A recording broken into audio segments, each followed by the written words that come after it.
दोस्तों, आप सभी लोगों ने कभी ना कभी डिटेक्टिव या स्पेशल एजेंट वाली कहानियां पढ़ी होंगी, मूवीज़ देखी होंगी कि आपने देखा होगा कि कैसे एक स्पेशल एजेंट, एक डिटेक्टिव एक मिशन पे लगाया जाता है, फिर वो खुफिया जानकारी इकट्ठा करता है और उसके बाद मुजरिम को पकड़ लेता है। तो कभी ना कभी आपके मन में भी विचार आया होगा कि यार हमें भी ऐसा मौका मिलना चाहिए, हम भी ऐसी जॉब परफॉर्म करना चाहते हैं, हम भी कुछ थ्रिल करना चाहते हैं, कुछ तूफानी करना चाहते हैं। तो आपका सपना यहाँ पर सच होने वाला है, क्योंकि MHA ministry of home affairs intelligence bureau IB यानी कि खुफिया विभाग के अंदर 2023 की नोटिफिकेशन को आउट करने वाला है। किस पोस्ट के लिए? सिक्योरिटी असिस्टेंट एग्जीक्यूटिव और MTS के लिए। ठीक है, सो यहाँ पर सिक्योरिटी असिस्टेंट एग्जीक्यूटिव और MTS 2023 की नोटिफिकेशन आपको देखने को मिलने वाली है। सो जो भी लोग चाहते हैं कि वो खुफिया विभाग में नौकरी करे, उनके लिए यहाँ पर एक सुनहरा मौका है। कंप्लीट डिटेल्स ऑफ नोटिफिकेशन जानेंगे आज की इस वीडियो में।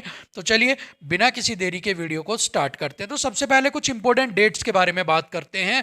अगर मैं बात करता हूं एप्लीकेशन बिगिन कब से फॉर्म भरने स्टार्ट हो रहे हैं, तो 28 जनवरी से, यानी कि कल से आपके फॉर्म भरने स्टार्ट हो जाएंगे। लास्ट डेट की बात करूं तो 17 फरवरी आपकी लास्ट डेट होगी। इसके बाद पे फी लास्ट डेट, आपको लास्ट एग्जाम फीस आप कब तक भर सकते हो? 17 फरवरी तक। एग्जाम डेट की बात करता हूं तो एज पर शेड्यूल के अनुसार जो आपका है वो एग्जाम यहाँ पर आपके जो नोटिस है उसके लिए निकाल दिया जाएगा। बट अगर देखा जाए तो 2 महीने या 2.5 महीने के अंदर ही आपका जो एग्जाम है वो यहाँ पर कंडक्ट करवा दिया जाएगा। एडमिट कार्ड कब तक आ जाएंगे? तो एडमिट कार्ड आपके एग्जाम से 15 दिन पहले या 20 दिन पहले आपके जारी कर दिए जाएंगे। ठीक है, चलिए एप्लीकेशन फीस की बात करते हैं। तो अनरिजर्व OBC और EWS को यहाँ पर 450 रुपये फीस भरनी है। SC ST को सिर्फ 50 रुपये यहाँ पर फीस पे करनी है। महिलाएं किसी भी कैटेगरी से हो उनको सिर्फ 50 रुपये देनी है। फीमेल ऑल कैटेगरी सिर्फ 50 रुपये। ठीक है, एग्जामिनेशन फीस आप कैसे भर सकते हो? Debit card, credit card, net banking से आप जो है अपनी जो फीस है वो यहाँ पर जमा करवा सकते हैं। इसके बाद अगर हम बात करें एज की, एज क्राइटेरिया की बात करें तो MTS की जो एज है, जो MTS के फॉर्म भरेंगे, अगर मैं उसकी एज की बात करूं तो 17 फरवरी मतलब जो क्लोजिंग डेट आपकी फॉर्म की, वहां तक 18 साल से बड़ा होना चाहिए और 25 साल तक उसकी मैक्सिमम एज होनी चाहिए। मतलब 18 से 25 के बीच में आपकी उम्र होनी चाहिए MTS के लिए अप्लाई करने के लिए 17 फरवरी तक। अगर मैं सिक्योरिटी असिस्टेंट या एग्जीक्यूटिव की एज की बात करूं तो 17 फरवरी 2023 तक आपकी मैक्सिमम एज यहां पर 27 साल होनी चाहिए। मिनिमम एज यहां पर नहीं दी गई है, बट मिनिमम वही आपकी 18 से ऊपर वाले ही फॉर्म फिल करते हैं, तो आपकी जो एज है वो 27 साल से बड़ी नहीं होनी चाहिए। ठीक है, सिर्फ इतनी नोटिफिकेशन में दिया है। तो 18 से 27 तक अगर आपकी उम्र है तो आप आराम से अपना जो फॉर्म है यहाँ पर फिल कर सकते हैं। इसके बाद एज रिलैक्सेशन की बात करूं तो एज पर आपका जो इंटेलिजेंस ब्यूरो के रूल है उसके अकॉर्डिंग आपको एज रिलैक्सेशन दिया जाएगा, जिसके अंदर OBC को 3 साल का और SC और ST को यहाँ पर 5 साल का जो है एज रिलैक्सेशन जो है वो यहाँ पर आपको दिया जाएगा। ठीक है, तो ये तो था आपका एज से रिलेटेड। अगर हम बात करते हैं एलिजिबिलिटी क्राइटेरिया की, तो सबसे पहले तो आपको 10th के पास आपको होना चाहिए, क्योंकि 10th के बेस पर ही रिक्रूटमेंट निकली है आपकी। सो अगर आपने 10th कर रखी है, किसी भी बोर्ड से कर रखी है, चाहे आप किसी भी बोर्ड से हो, अगर आपने कर रखी है UP board, Bihar board, Punjab board, Delhi board, किसी भी बोर्ड से अगर आपने 10वीं पास कर रखी है, आप एलिजिबल है। डोमिसाइल फॉर अप्लाइड जोन, आप जिस भी जोन से अप्लाई कर रहे हैं उसके लिए आपके पास डोमिसाइल होना चाहिए। जोन कौन से हैं वो भी मैं आपको यहाँ पर बताऊंगा आगे। साथ में लोकल लैंग्वेज की नॉलेज भी आपको यहाँ पर होनी चाहिए। ये दोनों पॉइंट आपको आगे मैं क्लियर करने वाला हूँ। ठीक है, चलिए ये 3 चीज आपकी एलिजिबिलिटी यहाँ पर होनी चाहिए। अब आगे बढ़ते हैं। तो ये है आपके यहाँ पर जोन। ठीक है, ये यहाँ पर आपके जोन है, जैसे अगरतला, अहमदाबाद, उसके बाद अमृतसर, बेंगलोर, भोपाल, भुवनेश्वर, चंडीगढ़, चेन्नई, देहरादून। तो ये आपके पास सारे जोन हैं जहाँ से आप अप्लाई करोगे। 6 जोन और हैं, वो अगली स्लाइड के अंदर आपको देखने को मिलेंगे। तो मतलब अगर आप कोलकाता से कर रहे हो तो आपके पास कोलकाता का क्या होना चाहिए? डोमिसाइल यहाँ पर होना चाहिए। ठीक है, ये समझ में आ गया। हैदराबाद से कर रहे हो तो हैदराबाद का डोमिसाइल होना चाहिए। ऐसा नहीं है कि आप मुंबई से हो और आपने यहाँ पर भोपाल के लिए अप्लाई कर दिया और आप मुंबई का डोमिसाइल लेकर जा रहे हो, फिर आपको भोपाल का ही डोमिसाइल जो है वो यहाँ पर दिखाना पड़ेगा। तो मतलब जिस जोन से आप लगाओगे उसी जोन का आपको डोमिसाइल भी दिखाना पड़ेगा। ठीक है, ये क्लियर हो गया। अब देखिए टोटल यहाँ पर 37 जोन है आपके, ठीक है। अब यहाँ पर मान लो आप शिलोंग से, आपको जो तीसरा पॉइंट था लोकल लैंग्वेज की नॉलेज, वो मैं सारे आपके जोन्स की लैंग्वेज आपको मैं नहीं दिखा सकता हूँ, वो आप नोटिफिकेशन में आप पढ़ लेना, लेकिन आपको एक समझा सकता हूँ मैं कि आपको कैसे क्या क्या एलिजिबिलिटी यहाँ पर रहेगी। मान लो आपने शिमला से यहाँ पर 32 नंबर शिमला से आपने अप्लाई कर दिया, तो सबसे पहली कंडीशन शिमला का आपके पास डोमिसाइल होना चाहिए। अब यहाँ पर हिंदी, उसके बाद एमडो, खाम, तिशोंग, ये वाली यहाँ की लैंग्वेज है, कहाँ की लोकल लैंग्वेज कहाँ की है, शिमला की। तो आपको ये वाली लैंग्वेज की नॉलेज होनी चाहिए। अगर आपने यहाँ पर मान लो शिलोंग से अप्लाई किया, तो सबसे पहले तो जो डोमिसाइल आपका होगा वो कहाँ का होगा, शिलोंग का होगा। और इसके बाद आपको खासी, गारो, उसके बाद आपकी आसामी, बंगाली, नेपाली, इन लैंग्वेज की नॉलेज आपको होनी चाहिए। अगर इनकी नॉलेज नहीं है तो आप फिर वहाँ पर एलिजिबल नहीं है, ठीक है। सो ऐसे जोन से अप्लाई करना जहाँ की लोकल लैंग्वेज भी आप जान सको और जिसके लिए आपके पास डोमिसाइल भी हो, ठीक है। ये गलती मत करना। चलिए आगे बढ़ते हैं। अब बात करते हैं वैकेंसी की कि कितनी वैकेंसी आपके पास है। सो यहाँ पर आईबी सिक्योरिटी असिस्टेंट एग्जीक्यूटिव की बात करूँ तो टोटल 1525 आपके पास वैकेंसीज है। और अगर मैं एमटीएस की बात करूँ तो 150 वैकेंसी यहाँ पर आपकी निकाली गई हैं। अगर मैं टोटल दोनों का कर देता हूँ तो 5, 7, 6, 1675 दोनों आपके पास मिलाकर टोटल वैकेंसीज हैं सिक्योरिटी असिस्टेंट की और एमटीएस की, ठीक है।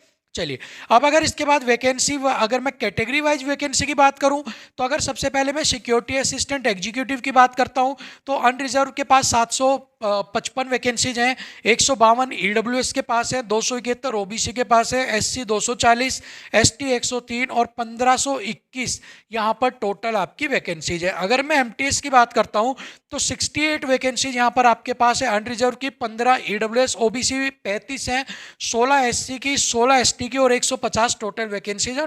टोटल मिला के आपके पास कितनी हो गई, पीछे हमने ऐड किया था 1675 के करीब, ठीक है। 1675 लगभग आपकी जो वैकेंसीज हैं वो यहाँ पर ये कंप्लीट हो गई हैं, ठीक है भाई। चलिए उसके बाद अगर मैं बात करता हूं आपके एग्जाम के पैटर्न को लेकर कि एग्जाम के पैटर्न के अंदर क्या कुछ आपसे पूछा जाएगा। सो यहां पर स्कीम ऑफ एग्जामिनेशन में आपको बताता हूं। उससे पहले आपको सर्विस लाइबिलिटी समझ लेनी चाहिए कि the post involve all India service liability, कि आपकी ऑल इंडिया सर्विस होगी। ये ऐसा नहीं है कि जिस जोन से आपने भरा वहीं पर आपकी लगाएगा, ये ऑल इंडिया की होगी और आपको कहीं भी पूरी इंडिया के अंदर सर्व करना पड़ सकता है। सो अगर आप ये कर सकते हो तभी आप अप्लाई करना, वरना मत करना, ठीक है। चलिए अब आपका सबसे पहले तो टीयर 1 होगा जो कॉमन होगा सिक्योरिटी असिस्टेंट और एमटीएस के लिए, ठीक है। ये 100 नंबर का पेपर होगा और 1 घंटे का टाइम यहाँ पर आपको दिया जाएगा। इसके अंदर आपके क्या पूछा जाएगा, 5 पार्ट्स में डिवाइड है, 20 क्वेश्चंस ऑफ 1 मार्क्स का जो है वो यहाँ पर होगा। तो एक सेक्शन से 20 सवाल पूछे जाएंगे और 1 नंबर का यहाँ पर आपका क्या होगा, जो आपका नंबर होगा 1 सवाल का, और 1/4 यहाँ पर नेगेटिव मार्किंग होगी। अब जर्नल अवेयरनेस पूछा जाएगा, क्वांटिटेटिव एप्टीट्यूड पूछा जाएगा, उसके बाद आपसे रीजनिंग पूछी जाएगी, इंग्लिश लैंग्वेज पूछी जाएगी और जर्नल स्टडीज जो है वो भी आपसे यहाँ पर पूछी जाएगी। 5 सब्जेक्ट होंगे, आपसे 20 सवाल एक में होंगे, टोटल 100 सवाल होंगे, 100 नंबर का होगा, 1 सवाल 1 नंबर का होगा और 1/4 की यहाँ पर नेगेटिव मार्किंग होगी, ठीक है। चलिए उसके बाद टीयर 2 आ गया। अब टीयर 2 के अंदर क्या होगा, कॉमन होगा ये किसके लिए, एमटीएस के लिए भी और यहाँ पर किसके लिए, सिक्योरिटी असिस्टेंट के लिए। इसके लिए क्या होगा, translation offline exam of descriptive type, offline होगा, ऑनलाइन नहीं होगा। और क्या ये ऑनलाइन होगा आपके पास, ठीक है। और डिस्क्रिप्टिव टाइप का होगा जिसमें क्या करना है, translate of a passage of 500 word from local language English and vice versa. आपके पास क्या होगा, इंग्लिश में दे दिया होगा तो उसको आपकी लोकल लैंग्वेज, मतलब कि आप जैसे कि मैंने बताया शिलोंग से करते हो और वहाँ पर गोरा खासी आपकी लैंग्वेज है, तो आपको इंग्लिश को गोरा खासी में बदलना होगा या फिर गोरा खासी में दे दिया होगा उसको इंग्लिश में लिखना होगा, ठीक है। तो ये आपको एक टीयर 2 में करना होगा, 40 नंबर का होगा और 1 घंटे का यहाँ पर आपको समय मिलेगा, ठीक है।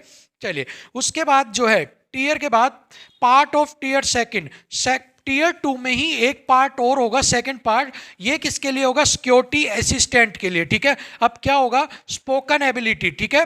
टीयर 3 के समय में आपका इंटरव्यू और पर्सनैलिटी टेस्ट होगा, वहां पर आप कितना स्पोकन एबिलिटी जो है वो आपकी देखी जाएगी, 10 नंबर का होगा, टाइम यहां पर दिया हुआ नहीं है, ठीक है। इसके बाद टीयर 3 की बात करूं तो ये भी केवल सिक्योरिटी असिस्टेंट के लिए होगा और ये होगा आपकी पर्सनल एबिलिटी टेस्ट या इंटरव्यू, और ये 50 नंबर का है, टाइम यहां पर दिया नहीं, इंटरव्यू कितनी देर आपका चल सकता है वो डिपेंड करेगा लेने वाले के ऊपर, ठीक है।